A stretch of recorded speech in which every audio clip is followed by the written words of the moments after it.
Era mi cumpleaños número 68 y estaba en el hospital visitando a mi futura nuera. María tenía 8 meses de embarazo con mi primer nieto. Llegué con un regalo cuidadosamente envuelto y flores frescas. «El bebé no llevará tu apellido», anunció de repente, mirándome fijamente. «Tú no eres familia». Las palabras cayeron como piedras. Miré a mi hijo Diego esperando que me defendiera, pero él bajó la mirada al suelo. El silencio de mi propio hijo dolió más que las palabras venenosas de ella. Hoy, Carmela Rivas. Durante décadas creí que había criado bien a mi hijo. Trabajé doble turno, vendí mis joyas, renuncié a mis sueños para darle todo. Cuando Diego me presentó a María, pensé que era una bendición. Hasta ese día en el hospital, cuando entendí la verdad. Antes de seguir, asegúrate de estar suscrito al canal y cuéntame en los comentarios desde dónde estás viendo este video. Nos encanta saber hasta dónde llegan nuestras historias. Las enfermeras del tercer piso habían decorado modestamente el pasillo con algunos globos rosados y una pancarta que decía «Feliz cumpleaños». Era un gesto simple, pero cariñoso que me llenó de ternura. Llevaba en las manos el regalo que había elegido con tanto cuidado para María. Un móvil musical para la cuna del bebé, envuelto en papel dorado. Esperaba ese abrazo cálido de mi hijo, esas palabras dulces que siempre tenía para mí en días especiales. Diego había sido mi compañero en tantos cumpleaños solitarios después de que su padre nos abandonara. «Mamá, eres la mujer más fuerte que conozco», me decía siempre. Pero cuando llegaron, algo estaba diferente.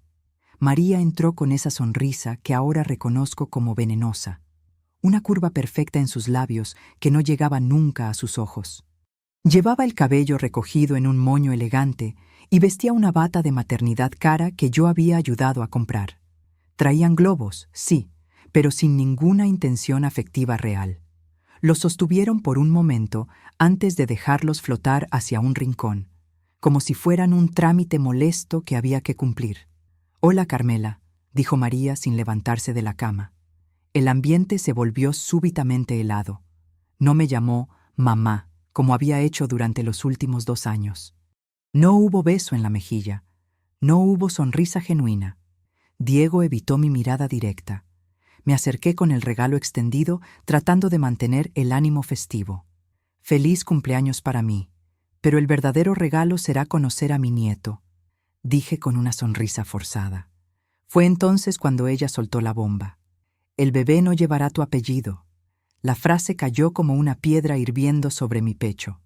Por un momento pensé que había escuchado mal. ¿Mi apellido? ¿Por qué hablaríamos de mi apellido? El bebé llevaría el apellido de Diego, que era también el mío. «¿Perdón?», logré articular. Mi hijo mantuvo la mirada clavada al suelo, como si los azulejos del hospital fueran lo más fascinante del mundo. Sus manos jugaban nerviosamente con el borde de la sábana. Esperé que Diego levantara la vista, que dijera algo, que me explicara de qué estaba hablando su esposa. Pero el silencio se extendió como una mancha de aceite.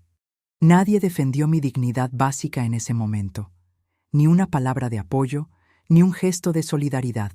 Estaba sola en esa habitación llena de globos rosados y sonrisas falsas. «No entiendo», dije finalmente.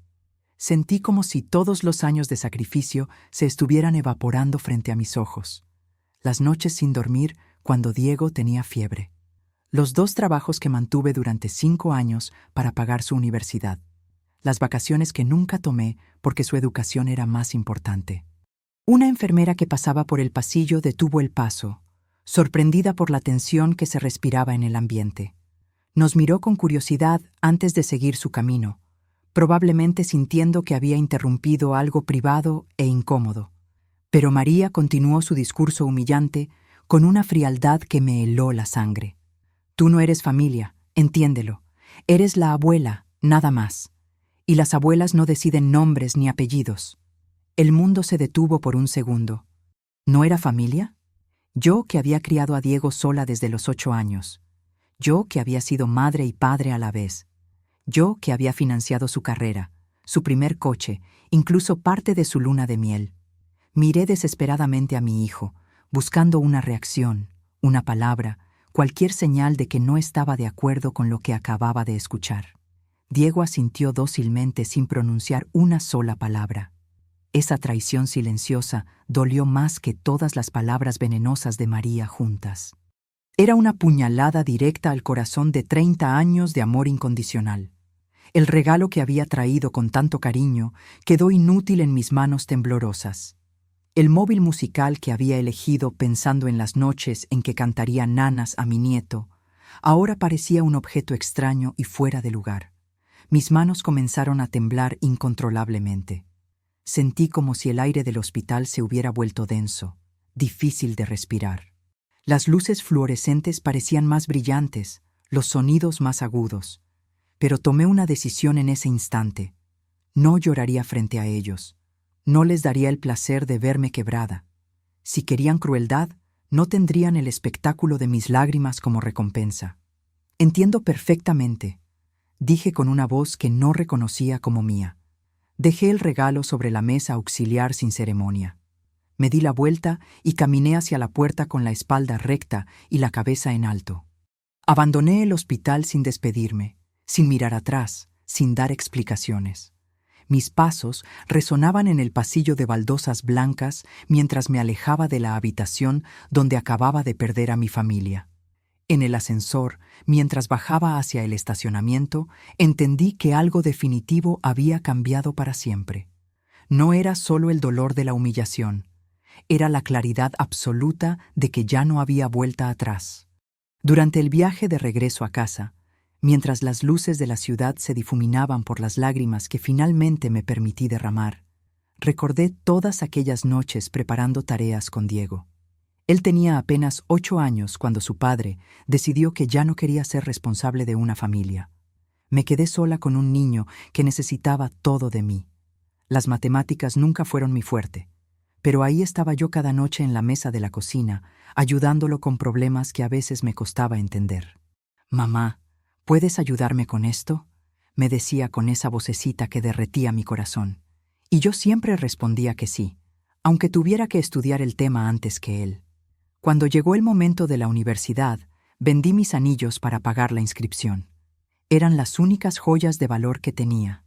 El anillo de compromiso y el de bodas que su padre me había regalado en tiempos mejores. Los llevé a la casa de empeños con las manos temblorosas, sabiendo que jamás podría recuperarlos. «Es solo hasta que nos estabilicemos», me dije entonces. Pero la estabilidad nunca llegó, porque siempre había otro gasto, otra necesidad, otra emergencia que requería mi ayuda. Trabajé doble turno durante años. Por las mañanas daba clases en la escuela primaria del barrio y por las tardes limpiaba oficinas en el centro de la ciudad. Llegaba a casa después de las 9 de la noche, con los pies hinchados y la espalda adolorida, pero siempre encontraba energía para preguntarle a Diego cómo había estado su día. Fui madre y padre simultáneamente. Asistí a todas las juntas escolares, a todos los festivales, a todos los partidos de fútbol donde él participaba. Aplaudía desde las gradas con una sonrisa que escondía el cansancio de 18 horas de trabajo diario. Durante esos años, renuncié a viajes que mis compañeras maestras organizaban. «Vente con nosotras a la playa, Carmela», me decían. Pero siempre había algo más importante: los uniformes escolares de Diego, sus libros, sus actividades extracurriculares. Renuncié a todos mis sueños propios. Había querido estudiar arte, tomar clases de pintura, tal vez viajar a Europa como había soñado desde niña. Pero los sueños de mi hijo se volvieron mis sueños, y yo encontré satisfacción en verlo crecer y prosperar. Nunca reclamé reconocimiento alguno. No era mi estilo hacer escenas o exigir gratitud. Creía que el amor de madre se daba sin condiciones, sin esperar recompensas. Un hijo agradecido es el mejor regalo, solía decir mi madre, y yo había heredado esa filosofía. Pero todo cambió cuando llegó María. Desde el principio, María criticaba mi sencillez constantemente. «¿No tienes algo más elegante para ponerte?», me preguntaba cuando íbamos a cenar a restaurantes que ella elegía.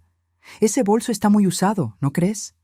Sus comentarios sutiles eran puñales disfrazados de preocupación. «Ay, Carmela, Qué lástima que no hayas tenido oportunidad de viajar más. Se nota que te falta mundo. Lo decía con una sonrisa dulce que hacía que cualquier respuesta de mi parte sonara defensiva. El desprecio hacia mis regalos se volvió habitual. Yo llevaba postres caseros a sus reuniones y ella los dejaba en un rincón sin probar. Está bien, pero yo ya había encargado algo de pastelería francesa. Mis manos, que habían amasado con cariño durante horas, se sentían torpes e inadecuadas. Y Diego jamás me defendía realmente.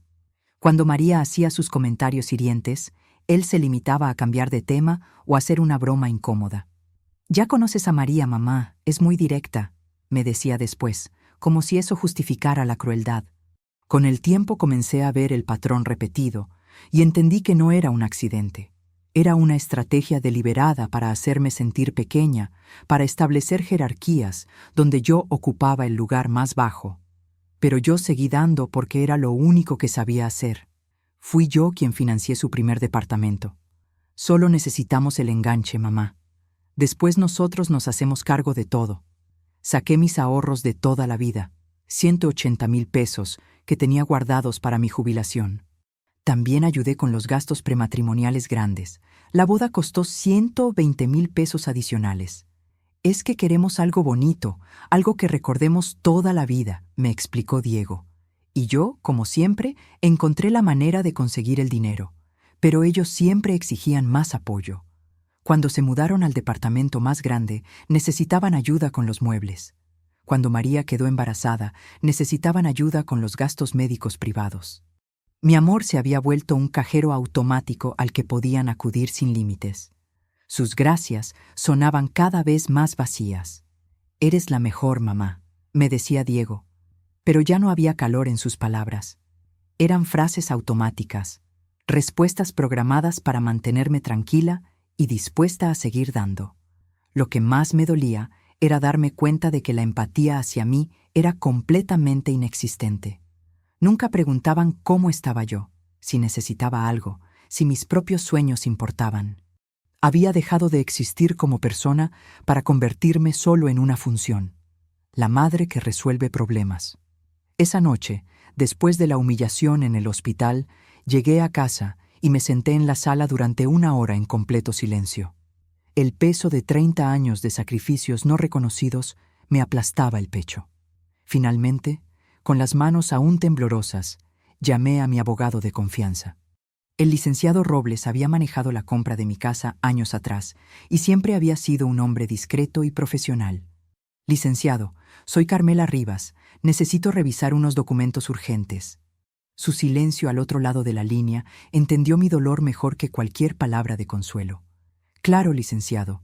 Nos vemos mañana a las 10», le dije antes de colgar. Sus palabras habían sido pocas pero precisas. «Carmela, es importante que revise todos sus documentos antes de nuestra cita, especialmente los relacionados con propiedades». Después de la llamada, me dirigí directamente a mi dormitorio y revisé la caja metálica que guardaba bajo mi cama. Era una caja vieja de galletas danesas que había convertido en mi archivo personal más importante. Hacía años que no la abría, pero sabía que contenía todos los documentos legales de mi vida.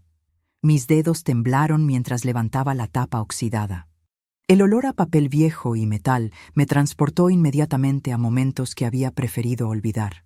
Encontré las escrituras que había guardado y olvidado hace años. Documentos amarillentos por el tiempo, pero con sellos oficiales perfectamente legibles. El papel crujía entre mis manos mientras leía línea por línea lo que había firmado décadas atrás. La casa actual estaba completamente a mi nombre.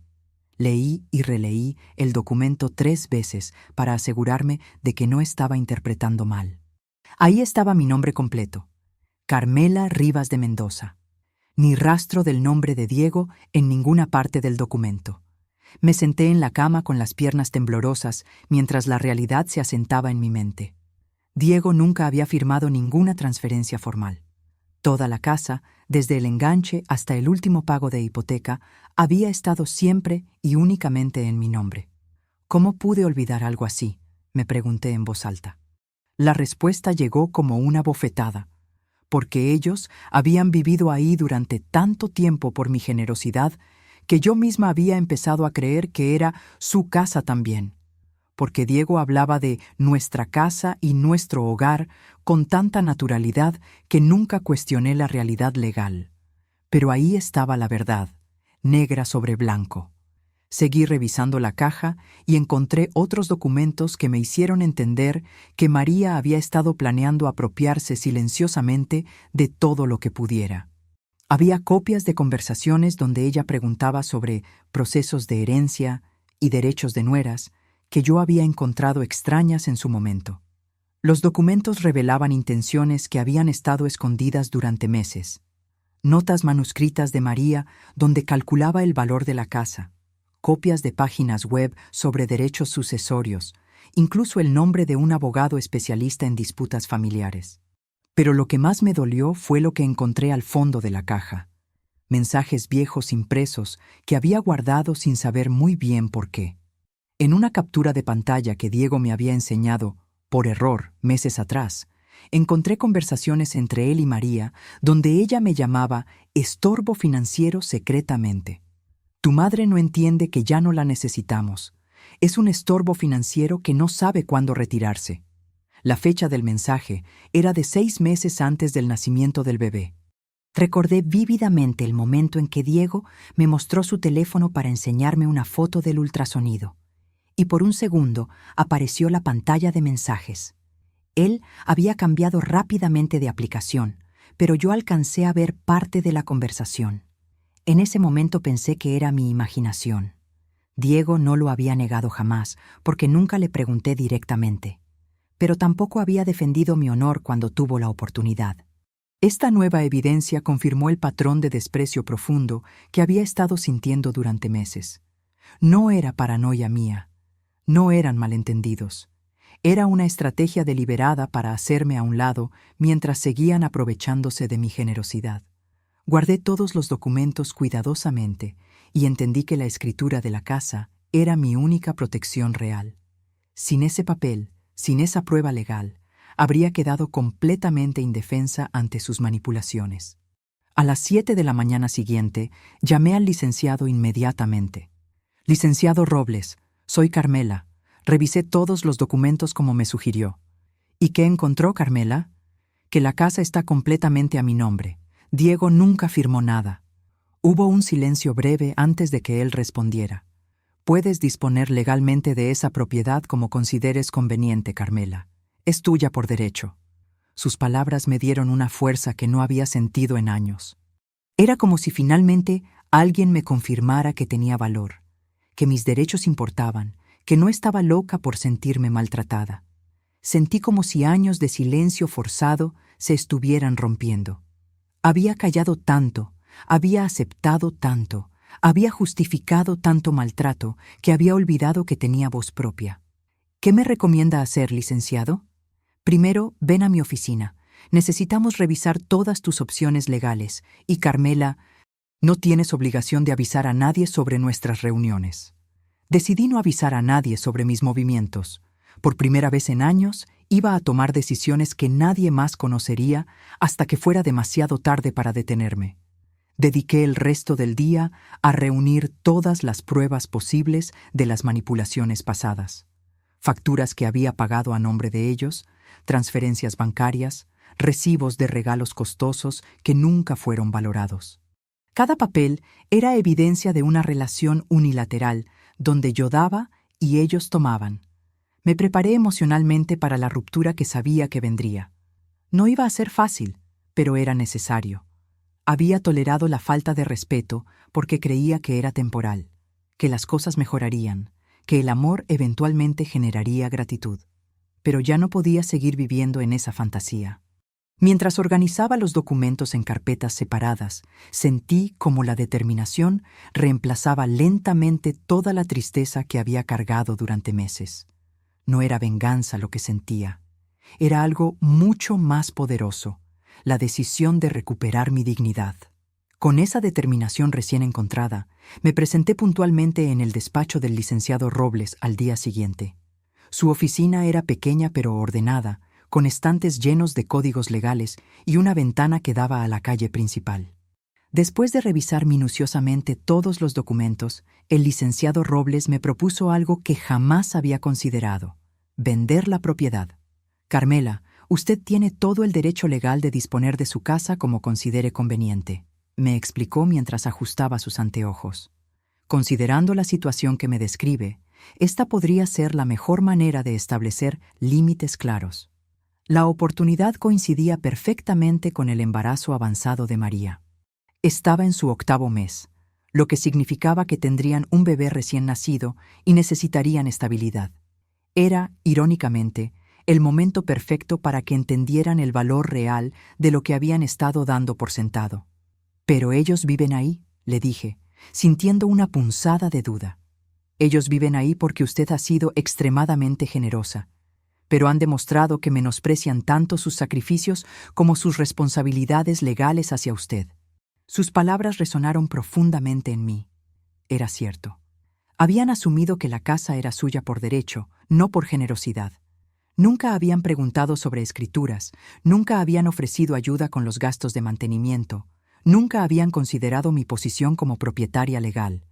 El licenciado me ayudó a contactar con una agencia inmobiliaria discreta. Para mi sorpresa, la casa tenía un alto valor actual. La zona se había revalorizado considerablemente en los últimos años, y mi propiedad estaba tasada en casi el triple de lo que había pagado originalmente. Los compradores interesados surgieron inmediatamente. En menos de una semana, 3 familias habían solicitado visitas. El agente inmobiliario me explicó que era un mercado muy favorable para vendedores. Realicé las visitas sin que ellos supieran.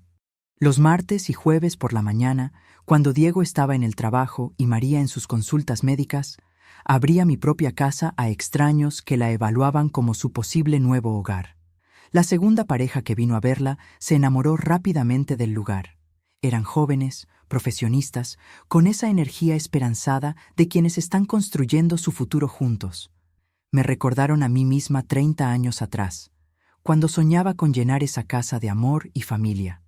«Es perfecta», le dijo la mujer a su esposo mientras recorrían la cocina que yo había remodelado años atrás. «Puedo imaginarme preparando el desayuno aquí todas las mañanas».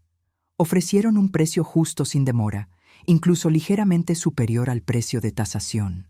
Su entusiasmo era contagioso y me dio una extraña sensación de satisfacción saber que mi casa sería valorada por gente que realmente la apreciaría. Firmé el precontrato discretamente en la oficina del licenciado 3 días después. Mis manos temblaron ligeramente al poner mi nombre en cada página, pero era un temblor de nervios, no de arrepentimiento. La fecha de mudanza quedó definida para dentro de 6 semanas. Era tiempo suficiente para que ellos encontraran un lugar alternativo, pero no tanto como para que pudieran organizar algún tipo de impedimento legal. Según el contrato, les dejaría vivir 3 meses adicionales sin costo alguno después de la venta, para que pudieran organizarse con el bebé recién nacido. No buscaba venganza, sino dignidad. No quería lastimarlos, solo quería que entendieran que yo también tenía derechos y límites. Esa noche, en la tranquilidad de mi estudio, redacté cuidadosamente una carta explicando mis motivos. Escribir fue catártico y doloroso a la vez. Cada palabra contenía 30 años de sacrificios no reconocidos, de humillaciones silenciadas, de amor que se había vuelto unilateral. «Diego», comenzaba la carta, «esta decisión no nace del capricho ni de la venganza, sino de la necesidad de recuperar el respeto que merezco como tu madre y como dueña de esta casa». Continué explicando cada evento que me había llevado a esa decisión, desde los comentarios constantes de María hasta su silencio cómplice en el hospital. Mencioné las evidencias que había encontrado, los mensajes donde me llamaba estorbo financiero y la revelación de que nunca habían considerado transferirme la propiedad legalmente. María jamás imaginó esta jugada porque había subestimado completamente mi capacidad de reacción. En su mente, yo era una mujer mayor, dependiente emocional de mi hijo, incapaz de tomar decisiones drásticas. Había calculado mal mi fortaleza. Era evidente que Diego dependía emocionalmente de ella más que de mí. Sus opiniones se habían vuelto las opiniones de él. Sus preferencias eran ahora sus preferencias. Había perdido a mi hijo mucho antes del incidente en el hospital, solo que ahora finalmente lo aceptaba. Pero por primera vez en años, yo finalmente estaba recuperando mi propia voz. No la voz que susurraba disculpas por existir, sino la voz que podía tomar decisiones firmes y defenderse cuando era necesario. Guardé todos los documentos en mi bolso más firme, ese de cuero marrón que había comprado años atrás y que había resistido el paso del tiempo. Simbolizaba solidez, permanencia, cosas que había perdido pero que ahora estaba recuperando. La noche antes de entregarles la carta, dormí con una serenidad que no había sentido en meses. No había ansiedad, no había dudas que me mantuvieran despierta. Había tomado la decisión correcta, la decisión valiente. Mientras miraba el techo en la oscuridad, sabía con absoluta certeza que mi vida estaba a punto de comenzar de nuevo. A los 68 años, por fin iba a vivir para mí misma. Mi nueva determinación se vio puesta a prueba antes de lo esperado. El bebé nació en una mañana lluviosa de octubre, 3 días antes de la fecha prevista. El sonido de la lluvia golpeando contra las ventanas de mi casa me despertó temprano y tuve la extraña sensación de que algo importante estaba sucediendo. Pero no fui informada inmediatamente del nacimiento. Pasé toda la mañana esperando una llamada que nunca llegó. A las 2 de la tarde, mientras preparaba el almuerzo, finalmente recibí un mensaje de texto escueto y frío. El bebé nació a las 6:30 a.m. Si quieres venir, ven rápido. Estamos en el Hospital San Rafael, habitación 312. Ni una palabra de emoción, ni un «es hermoso» o «está sano». Solo información básica entregada como si fuera un trámite administrativo molesto. Leí el mensaje 3 veces, sintiendo una mezcla de alegría por el nacimiento de mi nieto y dolor por la forma tan distante en que me lo comunicaban. Era mi primer nieto, el momento que había esperado durante meses, y me lo anunciaban como si fuera una cita médica de rutina. Cerré la casa rápidamente y llegué al hospital con el regalo que había elegido cuidadosamente semanas atrás. Un móvil musical con figuras de animales del bosque que había visto en una tienda especializada. Era caro para mi presupuesto, pero había querido que mi primer regalo para mi nieto fuera especial. La habitación estaba llena de flores y globos que evidentemente habían enviado otros familiares y amigos. Me pregunté cuántas personas habían sido informadas antes que yo del nacimiento. Cuando entré, María sostenía al bebé envuelto en una manta azul celeste. Mi corazón se aceleró al ver por primera vez a mi nieto. Era hermoso, con una carita arrugada y rosada, perfectamente formado. ¿Puedo cargarlo?, pregunté con voz temblorosa de emoción. Pero María evitó entregarme al bebé con un movimiento sutil pero deliberado. Se alejó ligeramente y acunó al niño más cerca de su pecho. Está muy sensible ahorita. No queremos interferencias innecesarias, dijo sin mirarme directamente. Las palabras interferencias tuyas resonaron en el aire como una bofetada. ¿Interferencias? ¿Era yo, su abuela, una interferencia en la vida de mi propio nieto? Sentí una punzada profunda de exclusión que me cortó la respiración. Era la misma sensación que había tenido en mi cumpleaños, pero multiplicada. Estaban deliberadamente apartándome del momento más importante de mi nueva vida como abuela. Busqué la mirada de Diego esperando algún gesto de apoyo, alguna palabra que mediara entre su esposa y su madre. Pero él no sostuvo mi mirada ni por un segundo. Estaba ocupado arreglando flores en un florero, como si la tensión en la habitación no existiera. Traje un regalo para él, dije finalmente, extendiendo la bolsa con el móvil musical. Entregué el regalo, pero ellos lo ignoraron totalmente. Diego lo tomó sin abrirlo y lo colocó en una esquina junto con otros paquetes sin abrir.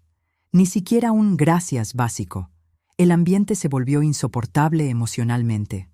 El aire parecía espeso, cargado de una hostilidad silenciosa que me hacía difícil respirar. Cada segundo que permanecía en esa habitación me sentía más pequeña, más invisible. Bueno, los dejo descansar, dije finalmente. Dejé el hospital sin hacer escándalos, sin exigir explicaciones, sin llorar frente a ellos. Caminé por los pasillos con la cabeza en alto, aunque por dentro se me estuviera desmoronando todo. En el ascensor, mientras bajaba hacia el estacionamiento, tomé la decisión más liberadora de mi vida. Decidí no involucrarme más en sus vidas de la manera que había estado haciendo durante años. Si querían excluirme, perfecto. Si no valoraban mi presencia, excelente. El problema ya no era mío. Era de ellos, que tendrían que aprender a navegar la vida sin mi apoyo incondicional. Durante el camino de regreso a casa, pensé en el comprador de la casa que había firmado el precontrato. Los López se llamaban. Una pareja joven y entusiasta que había visto mi hogar como el lugar perfecto para comenzar su familia. Noté que la fecha de transferencia se acercaba peligrosamente. En menos de 3 semanas tendría que entregar las llaves oficialmente. Era tiempo de hacer todo oficial. Esa noche, en la tranquilidad de mi estudio, preparé la carta final que dejaría para Diego y María. La escribí con una serenidad que me sorprendió a mí misma. No había rabia, no había resentimiento. Solo claridad absoluta sobre lo que había decidido hacer. Esta casa ha sido vendida, escribí como primera línea. Tienen 90 días para encontrar una nueva vivienda. No habrá negociación posible al respecto. Continué explicando mis razones con la misma frialdad con la que ellos me habían tratado. Mencioné los años de falta de respeto, la humillación en el hospital y especialmente el incidente del día del nacimiento de mi nieto. Al día siguiente, los compradores confirmaron el pago puntual según lo acordado. Su entusiasmo por la casa contrastaba dramáticamente con la indiferencia que Diego y María habían mostrado siempre hacia mi generosidad. «Señora Rivas, estamos muy emocionados de ser los nuevos dueños», me dijo la señora López por teléfono. «Es obvio que usted ha cuidado esta casa con mucho amor». Esas palabras me llenaron de una satisfacción profunda. Por fin, alguien reconocía el valor de lo que yo había construido y mantenido durante décadas. Transferí la propiedad legalmente ese mismo día, en la oficina del notario. Firmé cada documento con mano firme, sabiendo que con cada rúbrica estaba cerrando un capítulo de mi vida y abriendo otro completamente nuevo. El ciclo de sacrificio unilateral finalmente se cerraba. Ya no sería más la madre que da sin recibir reconocimiento. A partir de ese momento, sería simplemente Carmela Rivas, una mujer libre de vivir para sí misma. Los días posteriores a la transferencia legal pasaron con una calma engañosa, como esos momentos de silencio antes de una tormenta. Sabía que era cuestión de tiempo antes de que descubrieran lo que había hecho. 3 días después de firmar los documentos finales, recibí las llamadas insistentes que había estado esperando. El teléfono sonó a las 7 de la mañana con una persistencia desesperada. Era Diego, y desde el primer segundo pude escuchar que estaba completamente descontrolado. «Mamá, ¿dónde estás? Necesito hablar contigo ahora mismo». Su voz tenía un tono que no había escuchado desde que era niño y se lastimaba jugando en el parque. Era pánico puro. «Estoy en casa, Diego». «¿Qué pasa?». Diego gritaba desesperado por teléfono, su voz quebrándose entre palabras. «Vinieron unos señores diciendo que compraron la casa. Dicen que tienen papeles legales. Esto es una locura». Respiré profundamente antes de responder. Había imaginado este momento cientos de veces durante las últimas semanas, pero ahora que estaba sucediendo, me sentía extrañamente tranquila. «Los papeles están en orden, Diego. ¿Cómo vendiste nuestra casa sin decirnos nada?». La palabra «nuestra» me provocó una risa amarga que no pude contener. Era fascinante cómo esa palabra aparecía justo ahora, cuando ya era demasiado tarde. «Nunca fue tuya legalmente, hijo. La casa siempre estuvo a mi nombre únicamente». Un silencio absoluto atravesó la línea telefónica. Podía imaginar a Diego procesando esta información, recordando que nunca había firmado ningún documento de transferencia, que nunca habían hablado oficialmente de herencias o propiedades. El silencio se rompió abruptamente cuando María tomó el teléfono agresivamente. Su voz era un grito controlado, lleno de una furia que intentaba disfrazar de indignación moral. «Carmela, esto es imperdonable. Tienes un nieto recién nacido. ¿Cómo puedes hacernos esto?». Ahora sí era Carmela, no mamá. Interesante cómo los títulos familiares desaparecían cuando las cosas se ponían difíciles.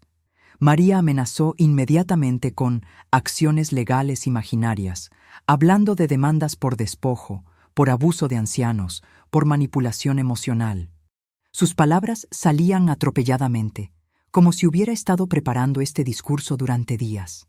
María, puedes consultar con cualquier abogado que gustes, le respondí con una calma que me sorprendió a mí misma.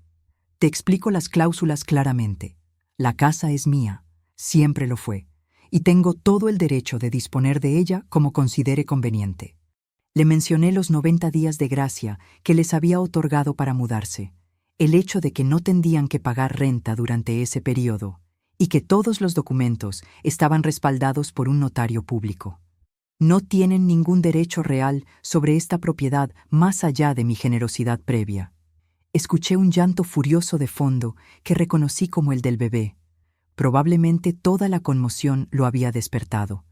María intentó usar esto a su favor inmediatamente. ¿Escuchas a tu nieto llorando? ¿Dónde viviremos ahora con un recién nacido? Su pregunta contenía toda la manipulación emocional que había aprendido a reconocer durante los últimos años. Era el mismo patrón. Crear una crisis, hacerme sentir culpable, esperar que yo resolviera el problema que ellos habían creado con su falta de respeto. Donde puedan encontrar y donde aprendan a respetar límites, respondí firmemente. Las culpas manipulativas comenzaron inmediatamente después. Diego regresó al teléfono con un tono completamente diferente, suplicante, lleno de esa falsa vulnerabilidad que sabía que había funcionado conmigo durante décadas. Mamá, eres mi única familia. No puedes abandonarnos así. Piensa en tu nieto. Piensa en todo lo que hemos pasado juntos. Pero yo permanecí firme emocionalmente. Había ensayado este momento mentalmente tantas veces que sus palabras ya no tenían el poder de derribar mis defensas. Diego, he pensado en todo eso durante 30 años. Ahora es tu turno de pensar en las consecuencias de sus acciones. No entiendo por qué estás haciendo esto. Entonces lee la carta que dejé en la mesa de la cocina. Hubo ruidos de fondo, pasos apresurados, el crujir de papel siendo abierto. Entregué una copia de mi carta explicativa que había dejado estratégicamente donde no pudieran ignorarla. Escuché a María leyendo en voz alta fragmentos de la carta. Su tono fue cambiando gradualmente de indignación a algo parecido a la comprensión incómoda. Una vez leída completamente, la carta generó un impacto silencioso que fue más elocuente que cualquier grito. No hubo interrupciones, no hubo negaciones inmediatas, solo silencio pesado. Cuando finalmente volvieron al teléfono, no hubo insultos después. El tono había cambiado completamente.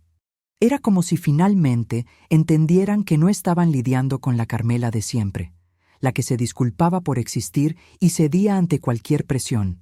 «Mamá, no sabíamos que te sentías así», dijo Diego con voz pequeña. «Ahora lo saben». Colgué el teléfono con una sensación extraña pero liberadora. Ellos finalmente estaban enfrentando las consecuencias inevitables de años de tomar mi generosidad por garantizada.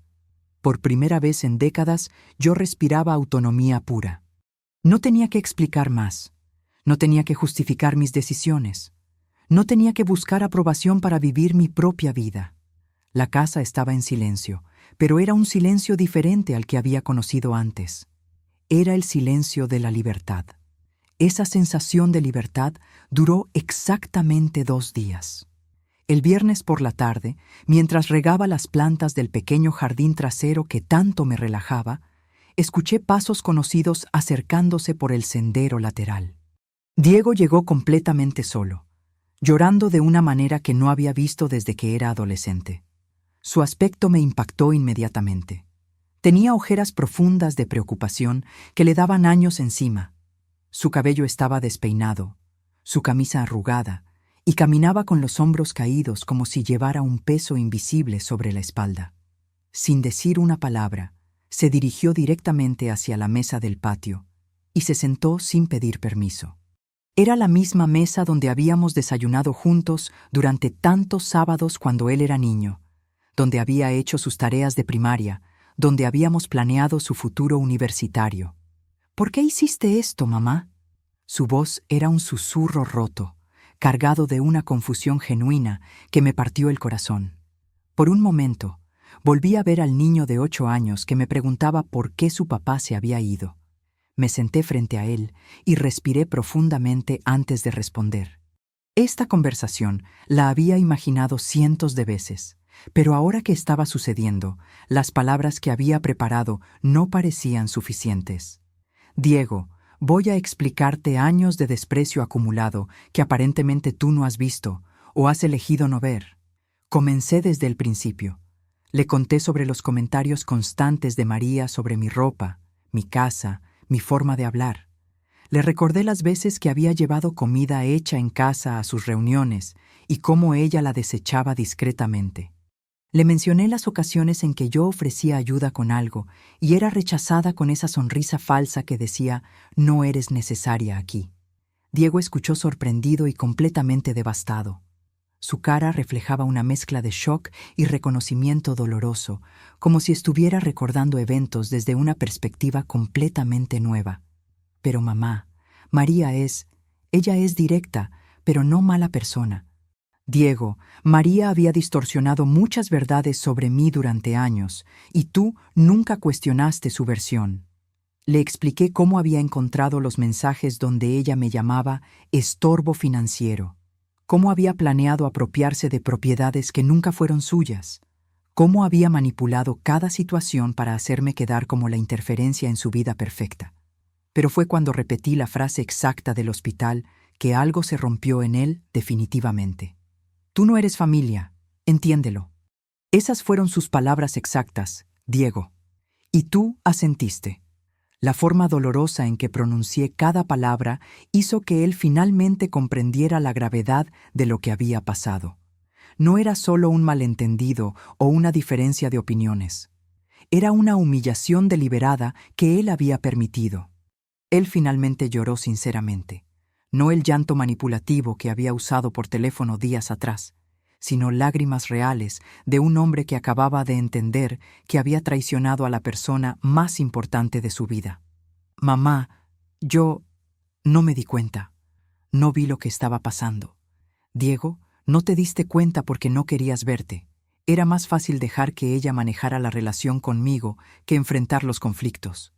Admitió entonces, con una honestidad que no había mostrado en años, que no sabía cómo enfrentar las situaciones difíciles. Que cuando María expresaba disgusto hacia algo, él simplemente evitaba el problema en lugar de resolverlo. He sido un cobarde, dijo finalmente. Un cobarde que dejó que lastimaran a su propia madre. Lo más importante fue cuando reconoció su dependencia emocional tóxica hacia María. Explicó cómo había perdido gradualmente la capacidad de tomar decisiones independientes, cómo había comenzado a ver el mundo únicamente a través de los ojos de ella. No sé cuándo dejé de ser yo mismo, me confesó. Me volví solo una extensión de lo que ella quería que fuera. Con voz temblorosa, me pidió una segunda oportunidad como hijo. No como el hijo perfecto que había sido en su imaginación, sino como el hijo real que había cometido errores graves y quería enmendarlos. ¿Puedes perdonarme, mamá? ¿Podemos intentar arreglar esto? Pero yo había aprendido que el perdón sin cambios reales era solo una invitación a repetir los mismos patrones destructivos. Establecí límites firmes y claros. Diego, el respeto tiene que venir primero, y después podremos hablar de convivencia. Le expliqué exactamente lo que eso significaba. Que María tendría que disculparse sinceramente, que él tendría que aprender a defender nuestro vínculo cuando fuera necesario, que nunca más permitiría que me trataran como ciudadana de segunda clase en mi propia familia. Si quieren una relación conmigo, será en mis términos esta vez. El silencio que siguió no era incómodo. Era un silencio de comprensión real, de un hombre que finalmente entendía que había consecuencias por sus acciones y que tendría que trabajar para ganarse de vuelta la confianza que había perdido. Lo más importante fue que no pedí disculpas por nada de lo que había hecho. No me disculpé por vender la casa, no me disculpé por establecer límites, no me disculpé por finalmente ponerme a mí misma en primer lugar. Cuando se fue una hora después, pude ver que salía más liviano. Como si finalmente hubiera liberado una carga de culpa que había estado cargando sin darse cuenta. yo me quedé en paz por primera vez en meses. No era la paz falsa de evitar conflictos, sino la paz real de haber dicho mi verdad y haber sido escuchada. Sabía que nuestro vínculo podría comenzar a reconstruirse lentamente, pero esta vez sería de una forma completamente saludable y equilibrada. Ya no sería la madre que daba sin límites, sino una mujer que se respetaba a sí misma lo suficiente como para exigir respeto de otros.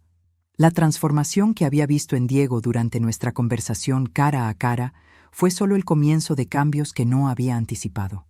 3 días después de su visita, mientras organizaba algunos libros en la sala, recibí una notificación en mi teléfono. María me había mandado un audio extenso de casi 5 minutos. Mi primer instinto fue eliminarlo sin escucharlo.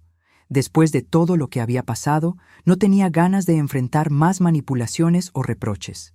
Pero algo en la duración del mensaje me hizo curiosa. María nunca se tomaba tanto tiempo para hablar conmigo. Cuando finalmente lo reproduje, me sorprendió completamente el tono. Sonaba más derrotada que hostil. Su voz tenía una cualidad quebradiza que nunca había escuchado antes, como si hubiera estado llorando durante horas. «Carmela, sé que probablemente no quieras escuchar esto, pero necesito decirte algunas cosas», comenzaba el audio. «Diego me contó sobre su conversación contigo y, bueno, he estado pensando mucho». Continuó explicando que nunca imaginó que las consecuencias serían tan graves. Hablaba como si sus acciones hubieran existido en un vacío, sin conexión con resultados reales. Era fascinante escuchar a alguien admitir que había actuado sin considerar cómo sus palabras podrían afectar a otras personas. A lo largo del audio, intentó responsabilizar el estrés del embarazo por su comportamiento. «Las hormonas me tenían muy alterada», decía. «No era yo misma durante esos meses». Era el tipo de excusa que había esperado escuchar, pero al menos estaba siendo honesta sobre buscar justificaciones. Lo que más me llamó la atención fue cómo evitó cuidadosamente ofrecer disculpas directas. Nunca dijo «lo siento» o «me equivoqué». En lugar de eso, usaba frases como «lamento que te hayas sentido así» o «ojalá las cosas hubieran sido diferentes».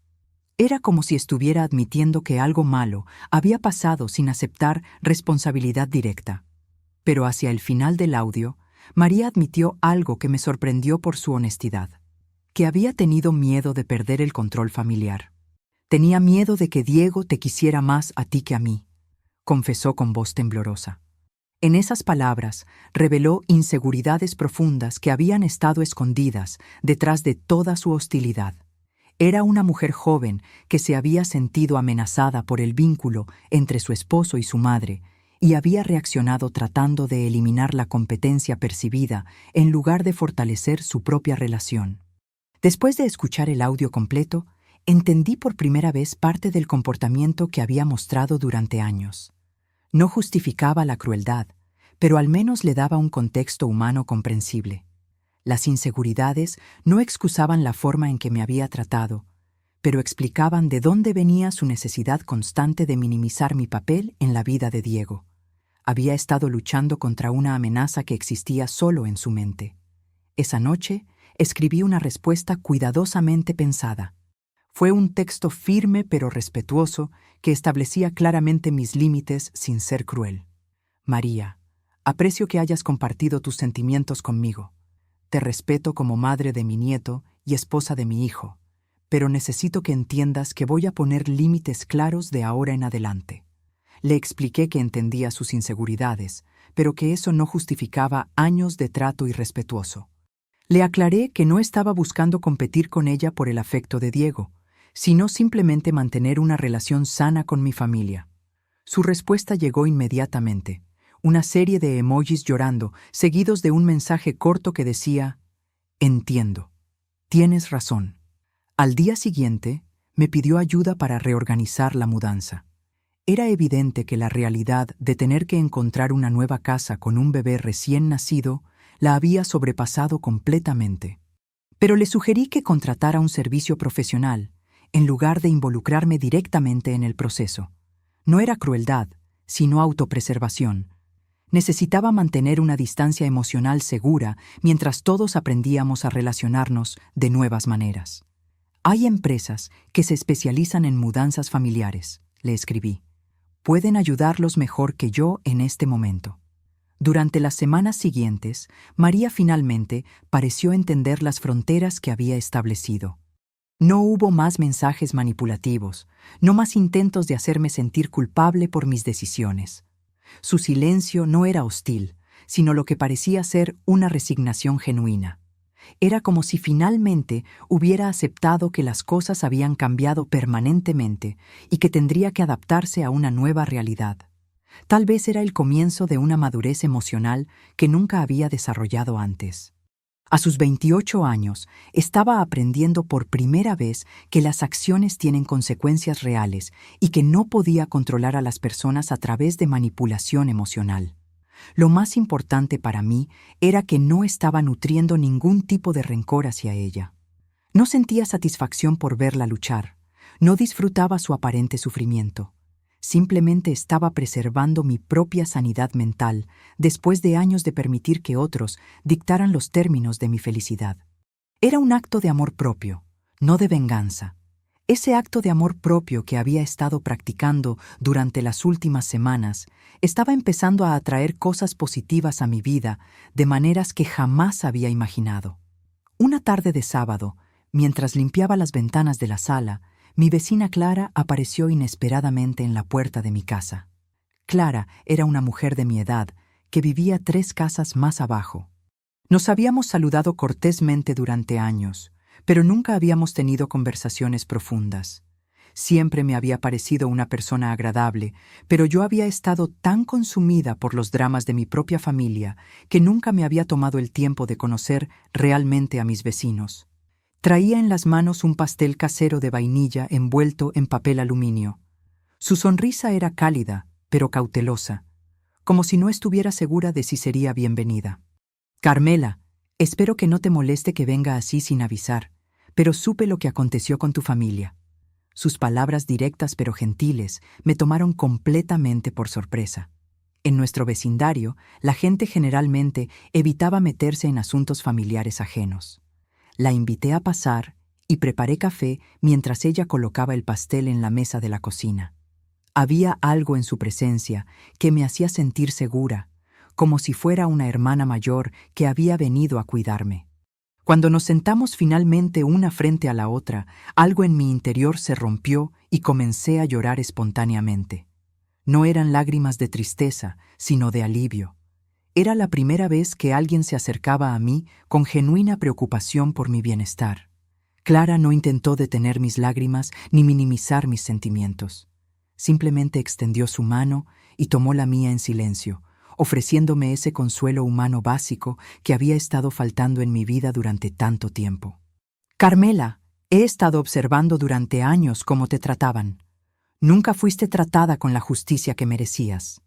Su validación externa fue profundamente libertadora. Era la confirmación de que no había estado loca, no había sido demasiado sensible, no había malinterpretado las situaciones. Alguien más había visto el patrón de falta de respeto que había estado sufriendo. ¿De verdad era tan obvio?, le pregunté entre lágrimas. Para cualquiera que quisiera ver, sí, respondió Clara con una honestidad suave. Los vi muchas veces cuando llegaban a visitarte. La forma en que esa muchacha hablaba, cómo tu hijo se quedaba callado. Entonces Clara comenzó a contarme historias similares que ella misma había vivido. Me habló de su propia nuera, que había intentado apartarla de sus hijos durante años, hasta que ella decidió establecer límites firmes. Es un patrón más común de lo que la gente admite, me explicó. Mujeres jóvenes que se sienten amenazadas por la influencia de las suegras y hombres que no saben cómo manejar el conflicto. Una amistad genuina nació en ese instante. Era extraño, pero hermoso descubrir que la conexión humana que había estado buscando en mi propia familia había estado disponible a solo 3 casas de distancia. Pasamos toda la tarde tomando café, llorando un poco y riendo mucho. Clara tenía un sentido del humor seco que me hacía ver mis propios problemas desde una perspectiva más ligera. ¿Sabes qué me encanta de lo que hiciste?, me dijo mientras cortaba el pastel. que no te quedaste llorando como víctima. Hiciste algo al respecto. Por primera vez en meses, sentí un verdadero sentimiento de pertenencia. No el pertenencia forzada que había estado tratando de mantener con mi familia, sino el pertenencia natural que surge cuando encuentras a tu tribu real. Clara se ofreció inmediatamente a ayudarme con los preparativos de mi propia mudanza. «No tienes por qué hacer esto sola», me dijo con una firmeza maternal que me conmovió. Lo que más me impactó fue cuando elogió mi coraje de una manera completamente inesperada. «Carmela, lo que hiciste requiere un valor que la mayoría de las mujeres de nuestra generación nunca encuentran. Te felicito». Sus palabras me llegaron directo al corazón. Por primera vez alguien reconocía mi fortaleza en lugar de criticar mi dureza. «¿Sabes qué creo?», continuó Clara. «Creo que acabas de renacer, pero tarde. Ahora finalmente vas a vivir para ti misma». Antes de irse esa tarde, hicimos planes concretos para caminar juntas todas las mañanas. «Tengo una ruta hermosa por el parque», me dijo. «Te va a encantar. Hay un lago pequeño donde van muchos patos». Por primera vez en años, había encontrado apoyo genuino fuera de mi familia. Era una revelación entender que no tenía que depender únicamente de los vínculos sanguíneos para sentir amor y acompañamiento. Los lazos externos, descubrí, tienen el poder de sanar heridas familiares de maneras que nunca había considerado. Clara me estaba demostrando que existían personas en el mundo que podían valorarme sin agenda oculta. Mi autoestima, que había estado marchita durante tanto tiempo, comenzó a florecer nuevamente. Era como una planta que finalmente recibe la cantidad correcta de agua y sol después de años en la sombra. Esa noche, mientras me preparaba para dormir, descubrí una fortaleza en mí misma que nunca había reconocido. No era la fortaleza de aguantar maltrato, sino la fortaleza de elegir respeto propio. Mi vida estaba comenzando de nuevo de una manera vibrante y silenciosa, llena de posibilidades que había olvidado que existían. Con esas posibilidades nuevas abriéndose frente a mí como flores después de la lluvia, tomé una decisión que había estado postergando durante décadas. Una mañana, después de mi caminata matinal con Clara, me inscribí en un curso de pintura en el centro comunitario del barrio. Era algo que había soñado hacer desde joven, pero que siempre había quedado en segundo plano por responsabilidades más importantes. Ahora, por primera vez en mi vida, mis propios sueños eran la prioridad. Compré las primeras tintas con una alegría completamente infantil. En la tienda de arte me quedé fascinada con todos los colores disponibles: azules océano, rojos carmesí, amarillos girasol. Elegí una paleta básica de acuarelas que cabía perfectamente en mis manos, como si hubiera estado esperándome toda la vida. Los primeros trazos fueron temblorosos y torpes, pero profundamente libertadores. Era como si estuviera redescubriendo una parte de mí misma que había estado dormida durante 50 años. Cada pincelada era una pequeña revolución personal. El instructor del curso, un hombre mayor llamado Roberto, elogió inmediatamente mi sensibilidad emocional. «Carmela, tienes una forma muy honesta de ver los colores», me dijo después de mi segunda clase. «No estás tratando de impresionar a nadie, solo estás siendo tú misma». Las acuarelas se convirtieron rápidamente en mi terapia diaria.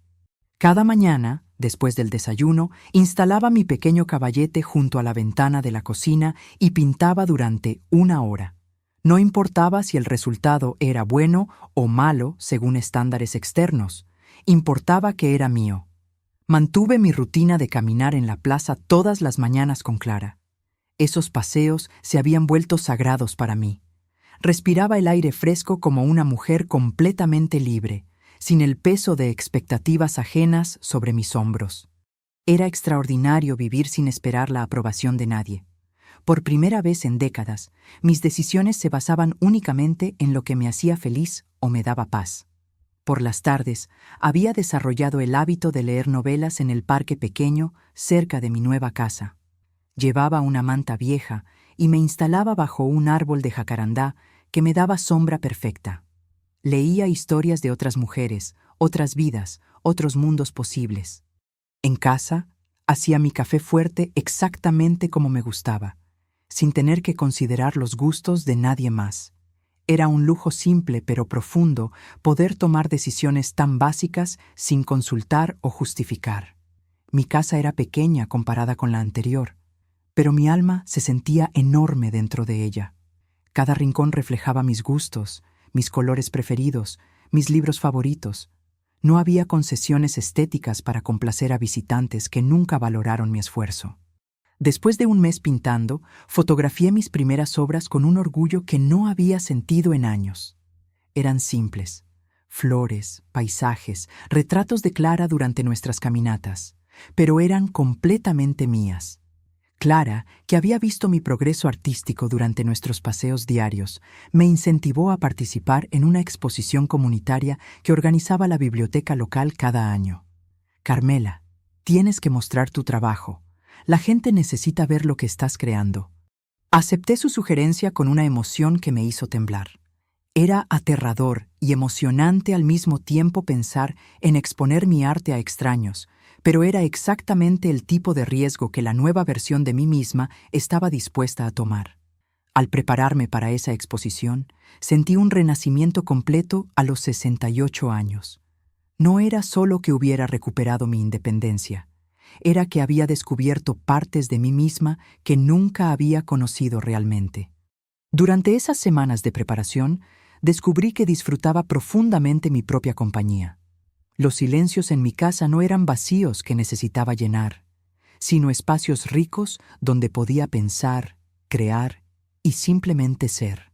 Los límites que había establecido con mi familia se habían vuelto completamente naturales. Ya no tenía que recordarme conscientemente que merecía respeto. Simplemente lo exigía automáticamente. Lo más sorprendente era que ya no tenía miedo.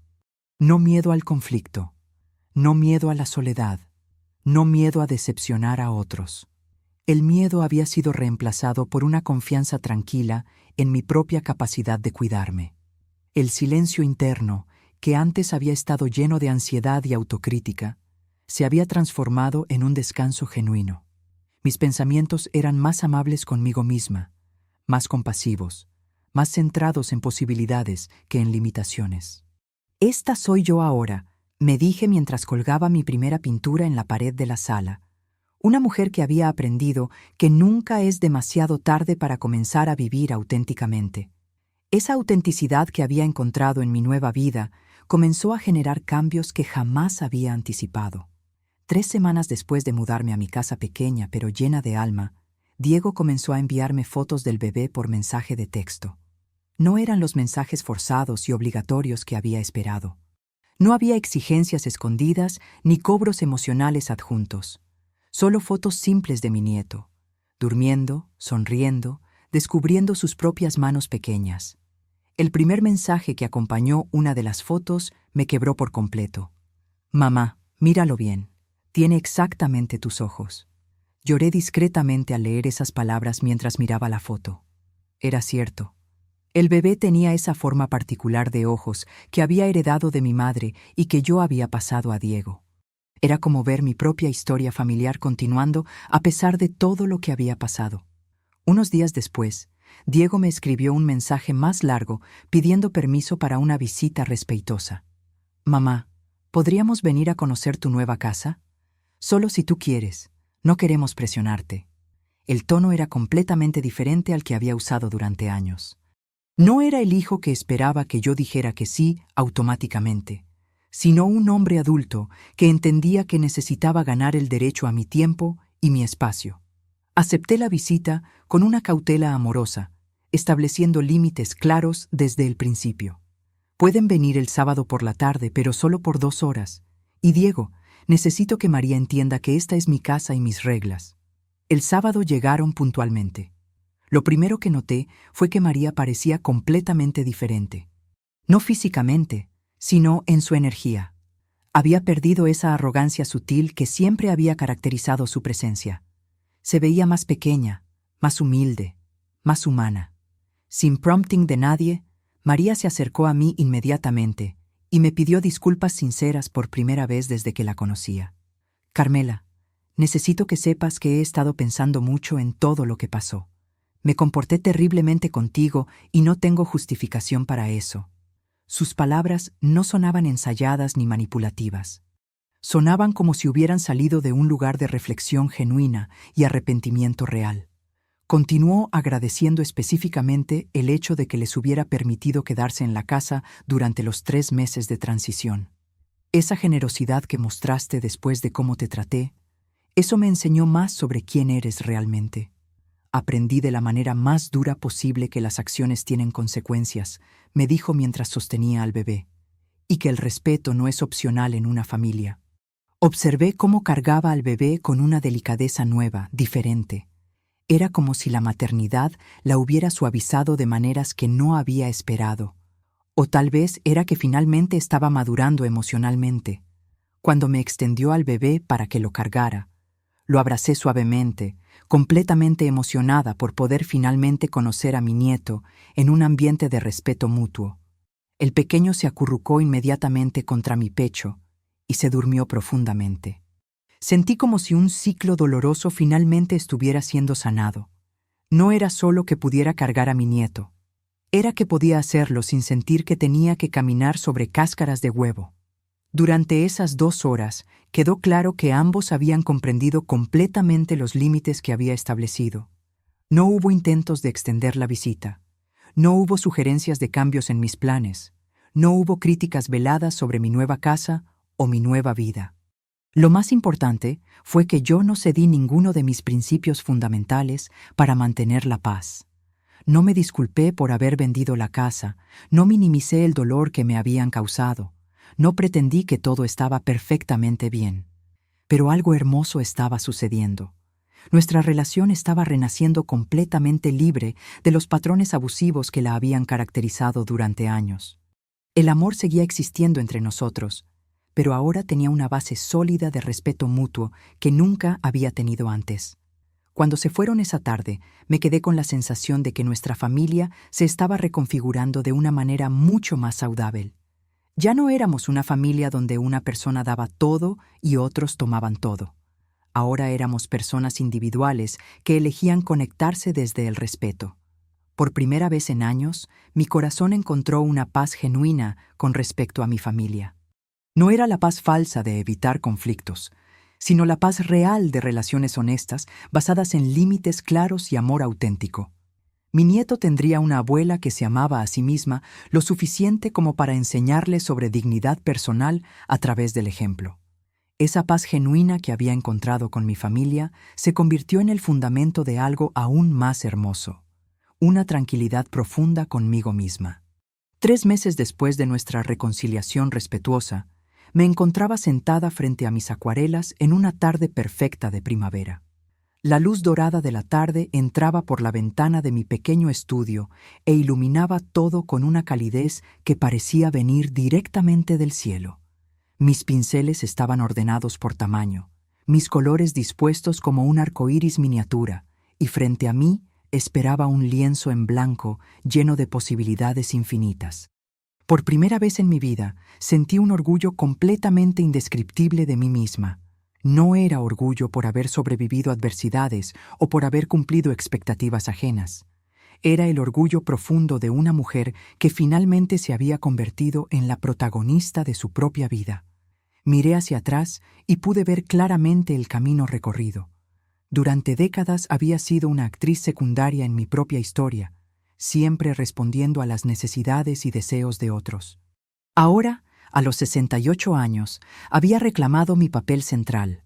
No sentía ninguna culpa por las decisiones que había tomado, solo un sentimiento puro de pertenencia a mi propia existencia. Era como si hubiera regresado a casa después de un viaje muy largo por territorio extranjero. Mi café de la tarde, preparado exactamente como me gustaba, fuerte y con una pizca de canela, acompañaba perfectamente esta nueva libertad.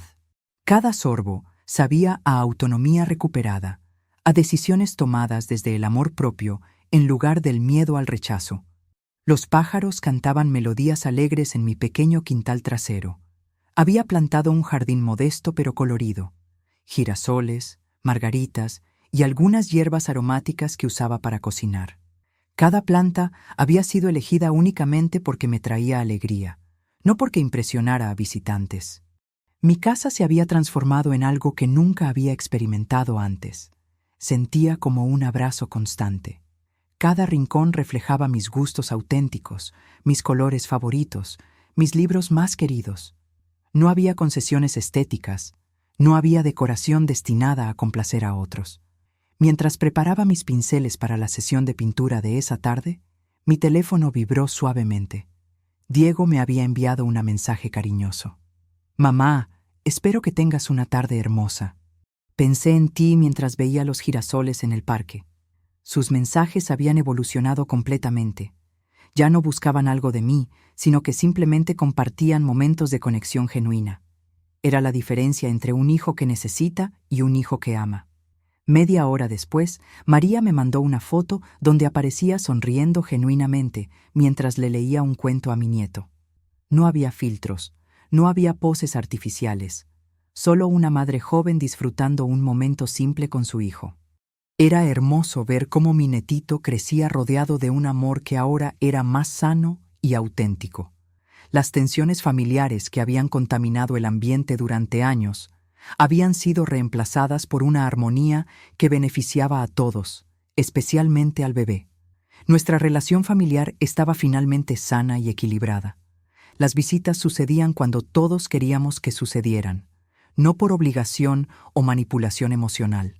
No había exigencias ocultas, no había manipulaciones sutiles, no había resentimientos silenciosos envenenando las interacciones. Habíamos aprendido a relacionarnos como adultos, que se respetan mutuamente.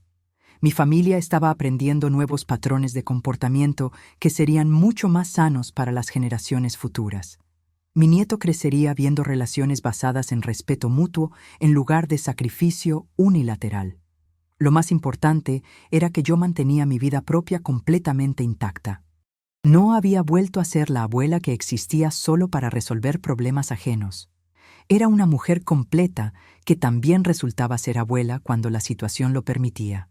Tomé mi pincel favorito y decidí que pintaría mi mejor obra hasta la fecha. Había estado preparándome para esto durante semanas. Un paisaje que representara mi viaje personal de transformación. Comencé con pinceladas de azul cielo que representaban el recomienzo, la libertad infinita, la esperanza renovada. Era el color de las mañanas cuando todo vuelve a ser posible. Agregué toques de verde suave que simbolizaban la cura completa. No solo la cura de heridas familiares, sino la cura de la relación rota que había tenido conmigo misma durante tantos años. Mientras pintaba, cerré los ojos por un momento y me sentí profundamente agradecida. Agradecida por la fuerza que había encontrado para cambiar mi vida. Agradecida por las personas que me habían apoyado en el proceso. Agradecida incluso por el dolor que me había enseñado a valorar la dignidad personal. Cuando abrí los ojos y miré mi pintura en progreso, sonreí con una satisfacción que venía desde lo más profundo de mi ser. Por primera vez en mi vida, podía decir con absoluta certeza: la vida finalmente era completamente mía. Si esta historia te impactó, deja tu like y suscríbete ahora mismo. Y no esperes más. Haz clic en el video que acaba de aparecer en tu pantalla y disfruta la próxima historia. Hasta allá.